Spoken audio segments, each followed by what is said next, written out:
जय हिंद दोस्तों, कैसे हैं आप? मैं आशा करता हूं कि आप बहुत अच्छे होंगे। तो दोस्तों, दक्षिण अफ्रीका के जो भूतपूर्व राष्ट्रपति नेल्सन मंडेला जी हैं, उनका एक कथन है कि शिक्षा दुनिया का सबसे ताकतवर हथियार है जिसका इस्तेमाल हम दुनिया बदलने के लिए कर सकते हैं। तो दोस्तों, मैं आपके सम्मुख सम्मुख इसी परिप्रेक्ष्य में उपस्थित हुआ हूँ कि हम परिवर्तन चाहते हैं और हम में भी और आपके प्रति भी क्या चाहते हैं, परिवर्तन चाहते हैं। तो दोस्तों, हमने इसी संबंध में जो लास्ट लेक्चर में हमने आपको सिलेबस डिस्कस किया था और आज हम पॉलिटी का मुख्य पाठ्यक्रम क्या कर रहे हैं, स्टार्ट कर रहे हैं। दोस्तों आइए हम क्या करते हैं, शुरुआत करते हैं। देखो दोस्तों, सबसे पहले राजनीति क्या है? राजनीति क्या है? एक विज्ञान है, ठीक है। तो राजनीति क्या है? एक विज्ञान है। तो राजनीति के संबंध में सबसे पहले मैं आपको बताना चाहूंगा दोस्तों कि राजनीति क्या है। राजनीति दोस्तों राज्य की नीति होती है। राज्य की नीति, राज्य किस प्रकार से संचालित होता है, किन नियम कानून कायदे किन आधारों पर संचालित होता है, उसको क्या बोलता है दोस्तों, क्या बोला जाता है दोस्तों? राजनीति बोला जाता है। अब दोस्तों आपके मन में ख्याल आएगा होगा दोस्तों कि राज्य क्या है। तो राज्य के संबंध में जो राजनीतिक सिद्धांतों में क्या है कि राज्य के क्या माने गए हैं, 4 आधार माने गए हैं, ठीक है। जिसमें पहला क्या होता है दोस्तों, पहला क्या है यहाँ पे, क्या होना चाहिए राज्य में, क्या होना चाहिए? भूभाग, ठीक। क्या होना चाहिए दोस्तों? भूभाग रहेगा पहला, ठीक है। एक निश्चित जो भौगोलिक सीमा रहेगी, जैसे भारत की है या फिर ब्रिटेन की है, अमेरिका की है, तो क्या रहेगा दोस्तों? पहला रहेगा भूभाग। दूसरा क्या रहेगा दोस्तों? जनसंख्या रहेगी, ठीक है। दूसरा क्या रहेगी? जनसंख्या रहेगी राज्य का आधार, ठीक है। तो हमारे देश की जनसंख्या आपको दोस्तों पता है कि, ठीक है। उसी प्रकार तीसरा क्या रहेगा दोस्तों? संप्रभुता रहेगी, ठीक है। संप्रभुता रहेगी। तो चौथा आधार क्या रहेगा?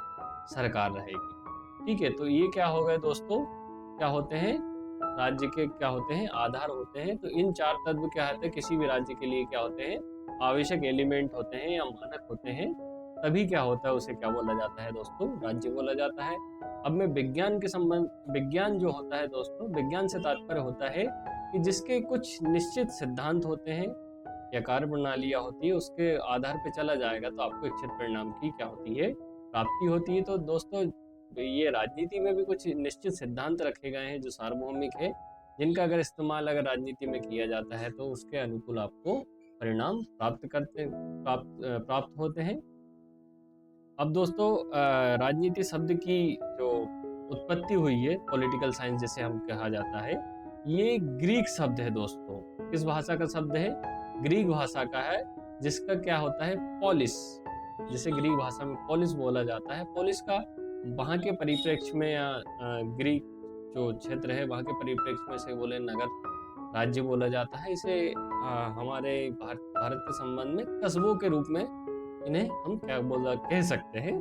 तो जो पॉलिटिकल साइंस के शब्द की उत्पत्ति हुई है, तो दोस्तों आपको याद रखना जरूरी है कि क्या है, ग्रीक शब्द से बना है। ग्रीक शब्द पोलिस से क्या लिया गया है, ठीक है, पॉलिटिकल साइंस।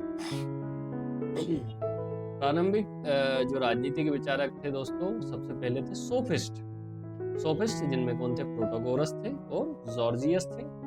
इन्होंने क्या करा है, दुनिया में सबसे पहले राजनीतिक सिद्धांतों के बारे में कुछ प्रतिपादित किया है, ठीक है दोस्तों। सोफिस्टों के बाद में जो नाम आता है दोस्तों, किसका आता है? सुकरात का आता है, प्लेटो का आता है और अरस्तु का आता है, ठीक है दोस्तों। तो मैं आपको यहाँ बताऊंगा कि जो सुकरात जो है वो क्या है? प्लेटो के क्या है? गुरु है। सुकरात क्या है? प्लेटो के गुरु है। यहाँ पे प्लेटो किसके हैं? अरस्तु के गुरु है। और इन तीनों को जो राजनीति विज्ञान के संबंध में क्या माना जाता है? प्राचीन राजनीतिक सिद्धांत इन्होंने क्या किए? प्रतिपादित किए हैं और राजनीति को एक वैज्ञानिक अध्ययन प्रस्तुत किया है, ये एक विज्ञान के रूप में प्रस्तुत किया है। तो ये कौन कौन है दोस्तों? सुकरात, प्लेटो और अरस्तु।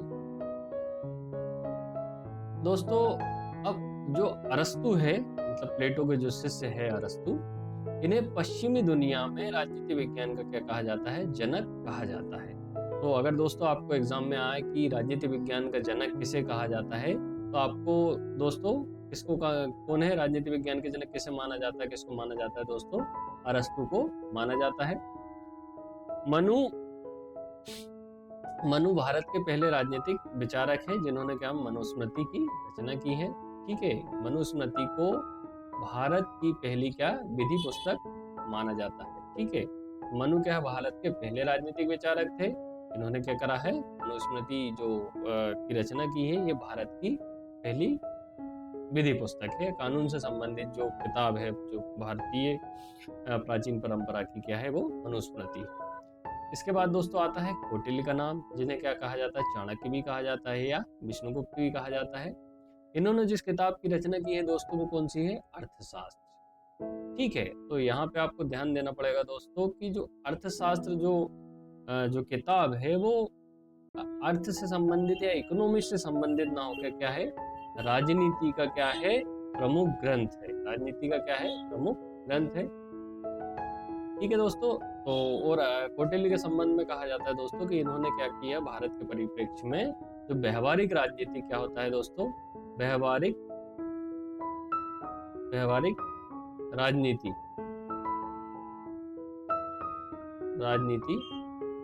राजनीति क्या होती है दोस्तों, उसके संबंध में इन्होंने क्या किया है, सर्व सिद्धांतों को प्रतिपादित किया गया है।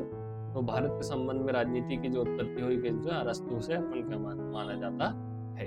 ठीक है दोस्तों, इसके बाद भारतीय गणराज्य और राजनीतिक प्रणाली। ठीक है दोस्तों, भारत एक संप्रभु समाजवादी धर्मनिरपेक्ष लोकतांत्रिक गणराज्य है जिसमें संसदीय प्रणाली को अपनाया गया है।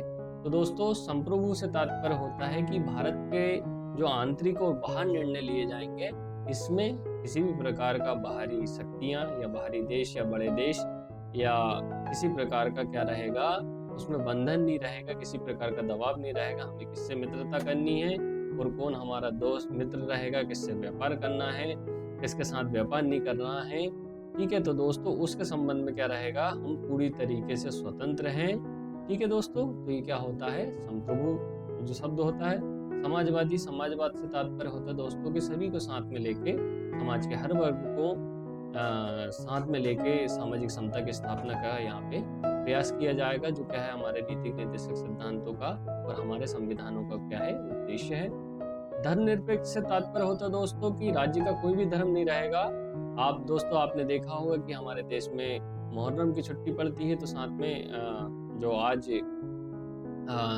महाशिवरात्रि की भी छुट्टी पड़ रही है। तो ये क्या है कि राज्य से इससे स्पष्ट हो रहा है दोस्तों कि राज्य का कोई भी एक या देश का कोई धर्म नहीं है, उसका सभी मतलब धर्मों के प्रति क्या है, समान व्यवहार है दोस्तों। इसके बाद जो लोकतांत्रिक शब्द का जो निहितार्थ होता है कि लोकतंत्र में जो चुनी हुई सरकार है, या हम वर्तमान में अगर कहें कि जो हमारे माननीय यशस्वी प्रधानमंत्री मोदी जी हैं, ये क्या हुआ कि हमने जिस प्रकार से चुनाव के माध्यम से वोट डाल के उनको चुना है, तो क्या रहेगा कि हमारे जो प्रमुख रहेंगे वो क्या रहेगा, चुनाव प्रक्रिया से क्या हो जाएंगे, चुन के आएंगे और क्या करेंगे, सरकार की स्थापना करेंगे या निर्माण करेंगे। ठीक है, इसके बाद दोस्तों संसदीय प्रणाली है। आपने देखा होगा दोस्तों कि हमारे यहाँ पे संसद का आम चुनाव, संसद चुनाव होते हैं जिसे आम चुनाव भी कहा जाता है। यहाँ पे लोकसभा, ठीक है दोस्तों, राज्यसभा, यहाँ संसद के दो प्रमुख अंग है। ठीक है, इनका क्या काम है, सर क्या है, कानून का निर्माण करना। लोकसभा है दोस्तों, और कौन सा दूसरा क्या है, राज्यसभा है। इनका क्या है, एक प्रमुख विधायिका है जिनका काम क्या है, कानून का निर्माण करना। दोस्तों संविधान को 26 नवंबर 1949 को अपनाया गया था। ठीक है, कुछ अनुच्छेद को दोस्तों संविधान को 26 नवंबर 1949 को अपनाया गया था, और जब संविधान की पूर्णतः लागू होने की बात की जाएगी तो दोस्तों वो कब है, 26 जनवरी 1950 को क्या किया जाता है, क्या मनाया जाता है, 26 जनवरी 1950 को क्या कहते, संविधान को पूर्णतः लागू कर दिया गया था। और इस दिन क्या मनाया जाता है, गणतंत्र दिवस। क्या मनाया जाता है दोस्तों, गणतंत्र दिवस। इस दिन 26 जनवरी को हम प्रतिवर्ष मनाते हैं।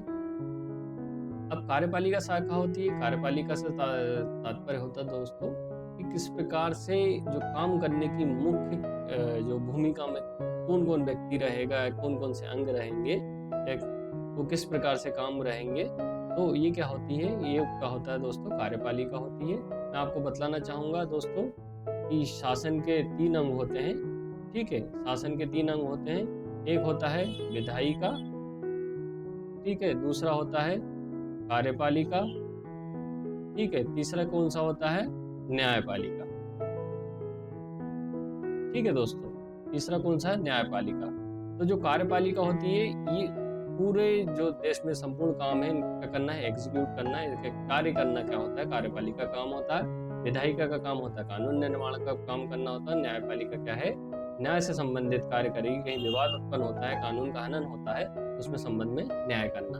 तो दोस्तों हमारे केंद्र स्तर पे क्या होती है, कार्यपालिका कौन सी है, ठीक है, तो राष्ट्रपति होता है दोस्तों। वर्तमान में जो हमारे राष्ट्रपति है महामहिम द्रौपदी मुर्मू जी है, ये क्या है, राष्ट्रपति। हमारे यहाँ पे क्या है, संवैधानिक प्रमुख है, ठीक है। उसके बाद जो वास्तविक प्रमुख है दोस्तों वो कौन है, प्रधानमंत्री हमारे मोदी जी हैं, ठीक है दोस्तों। तो ये वास्तविक है, ये अपनी शक्तियों का प्रयोग अपनी मंत्री परिषद के साथ में मिलकर देश में जो संपूर्ण काम है उनके जो कराने की जिम्मेदारी है वो किसकी है दोस्तों, प्रधानमंत्री की है। प्रधानमंत्री के सहयोग देने के लिए एक मंत्री परिषद होती है दोस्तों। मंत्री परिषद जो होती है अगर कोई भी काम करती है, मंत्री को किसके प्रति उत्तरदायी होती है दोस्तों, लोकसभा के प्रति क्या होती है, उत्तरदायी होती है। मंत्री परिषद किसके प्रति उत्तरदायी होती है दोस्तों, लोकसभा के प्रति क्या होती है, सामूहिक रूप से मंत्री परिषद क्या होती है, उत्तरदायी होती है दोस्तों। फिर आता है राज्य सरकार। राज्य स्तर पे जो कार्यकारी बॉडी होती है वो क्या होती है, राज्य सरकार कहलाती है, जिसका क्या संवैधानिक प्रमुख है, कौन होता है, राज्यपाल होता है, ठीक है। फिर राज्य में कौन होता है, मुख्य कर्ता कौन होता है, मुख्यमंत्री होता है। और ये क्या है, इनके पास संपूर्ण कार्यकारी शक्ति होती है। और क्या होती है, मुख्यमंत्री को सलाह देने के लिए, क्या सहयोग देने के लिए मंत्री परिषद होती है। और जो मंत्री परिषद होती है दोस्तों वो विधानसभा के प्रति क्या रहती है, सामूहिक रूप से उत्तरदायी होती है, ठीक है दोस्तों। इसके बाद दोस्तों विधायी संरचना में हमारे यहाँ पे संसद है, ठीक है। विधायी संरचना मतलब क्या होता है दोस्तों, कानून बनाना। विधायी संरचना मतलब क्या होता है, कानून बनाना की जो संस्था है वो क्या है, वो विधायी संरचना कहलाती है। ये मुख्य दायित्व किसका है दोस्तों, संसद का है। संसद के जो अंग में है उसमें कौन सा है दोस्तों, लोकसभा है, जिसके हम प्रति 5 वर्ष में चुनाव करते हैं और चुन के हमारे प्रतिनिधि कहाँ जाते हैं, संसद में पहुंचते हैं, ठीक है। ये क्या है, जनप्रतिनिधि क्या होती है, जनप्रतिनिधि सभा होती है, ठीक है दोस्तों। राज्यसभा क्या होती है, राज्यों की परिषद से जिसमें चुनाव होके जो जनप्रतिनिधि पहुंचते हैं वो राज्यसभा के कहलाती है। सीटों का हर राज्य के अकॉर्डिंग क्या किया गया है, राज्यसभा सीटों का आवंटन किया गया है दोस्तों। इसके बाद राज्य में क्या होता है, राज्य विधानमंडल होता है। ये जिस प्रकार से केंद्र में संसद को कानून बनाने का अधिकार है, उसी प्रकार राज्य में या राज्य सूची में कानून बनाने का अधिकार किसे है, राज्य विधानमंडल के प्रधान है। और दोस्तों यहाँ संविधान में संशोधन, ठीक है दोस्तों, संविधान में संशोधन केवल क्या कर सकता है, संसद को अधिकार है कि वो संविधान में संशोधन करते हैं। राज्य विधानमंडल क्या कर सकते हैं, संशोधन नहीं कर सकते हैं। केवल कौन कर सकता है दोस्तों, संसद ही संशोधन कर सकती है, संसद संशोधन कर सकती है दोस्तों। इसके बाद है क्या पढ़ेंगे हम, न्यायपालिका क्या है, ठीक है, और अन्य प्रमुख संस्थाएं। न्यायपालिका सुप्रीम कोर्ट है दोस्तों। ये हमारे यहाँ एकीकृत न्यायपालिका जो प्रणाली को क्या है अपनाया गया है, जिसके सबसे जो टॉप पॉइंट है, ठीक है, यहाँ दोस्तों क्या है, यहाँ क्यों है, सुप्रीम कोर्ट को रखा गया है। ये कहाँ है, दिल्ली में है दोस्तों, ठीक है, सर्वोच्च न्यायालय है। फिर उसके बाद राज्य स्तर पे, ठीक है, उच्च न्यायालय है। उच्च न्यायालय के फिर क्या है, अधीनस्थ न्यायालय है, ठीक है। इसके बाद दोस्तों अन्य संस्थाएं कौन सी, कैग है, ठीक है, जिसे क्या बोला जाता है, नियंत्रक या महालेखा परीक्षक के नाम से जाना जाता है, ठीक है, एक संवैधानिक संस्था है जिसका काम क्या होता है, सरकार के खर्चों की देखरेख करना, बजट से जो आवंटन मिला है सरकार को, ठीक, इसका क्या जांच परख करना कि सरकार को बजट से जो आवंटन मिला है तो सरकार ने उसका सही उपयोग किया या नहीं किया है। इसका काम किसका है, केग का करना है, केग का काम है दोस्तों। ये हमारा एक पूरा टॉपिक है जिसे हम क्या करेंगे, बाद में पढ़ेंगे। लोक सेवा आयोग दोस्तों, ठीक है, ये प्रमुख अधिकारी वर्ग जो होता है जो स्थायी कार्यपालिका होती है उनके क्या होता है एग्जाम या परीक्षा कंडक्ट कराने वाली क्या है एजेंसी है। निर्वाचन आयोग दोस्तों, ठीक है, लोकतंत्र व्यवस्था में निर्वाचन आयोग की क्या होती है सर्वप्रमुख भूमिका होती है। तो हमारे यहाँ पे दो आधार पर, एक केंद्र में, ठीक है, और दूसरा राज्य में, ठीक है। केंद्र में केंद्रीय चुनाव आयुक्त है और राज्य में राज्य चुनाव आयुक्त का किया गया है, स्थापना की गई है। भारत के बारे में मूलभूत तथ्य, ठीक है दोस्तों, भारत के बारे में जो मूलभूत तथ्य है कि भारत का नाम दोस्तों, ठीक है, भारतीय गणराज्य, ठीक, रिपब्लिक ऑफ इंडिया। ये हमारे जो संविधान है दोस्तों, ठीक है, संविधान में दोस्तों क्या लिखा गया है, रिपब्लिक ऑफ इंडिया, ठीक है दोस्तों। हमारी जो राजधानी क्या है दोस्तों, नई दिल्ली है, ठीक है। प्रशासनिक विभाजन में वर्तमान की स्थिति में 28 राज्य है दोस्तों, ठीक है, और क्या है 8 केंद्र शासित प्रदेश है। इन सभी से मिलकर क्या हुआ है भारत, जिसे हम क्या कहते हैं, इंडिया भी कहते हैं, इसका क्या हुआ है, निर्माण हुआ है, ठीक है। तो 28 राज्य और 8 केंद्र शासित प्रदेशों से मिलकर क्या बना है, भारत का निर्माण हुआ है। स्वतंत्रता दिवस दोस्तों हमारा कब मनाया जाता है, 15 अगस्त 1947 को, मतलब 15 अगस्त 1947 को ब्रिटिश शासन से हमको क्या मिली थी, मुक्ति मिली थी या आज़ादी मिली थी। इसलिए प्रतिवर्ष 15 अगस्त को क्या मनाया जाता है, स्वतंत्रता दिवस मनाया जाता है। जो अगला जो क्या है दोस्तों, कानून प्रणाली क्या है, भारतीय संविधान पर आधारित है। इसका अर्थ है दोस्तों कि जो हमारे देश के जो कानून हैं उनका जो कानून निर्माण में क्या डाटा रहेंगे, फैक्ट रहेंगे, और किस प्रकार से कानून का निर्माण होगा, और किन किन बातों, महत्वपूर्ण बातों को ध्यान रखा जाएगा और किन किन बातों को सम्मिलित किया जाएगा, उन सभी के बारे में जो रूपरेखा है वो संविधान में लिखी गई है।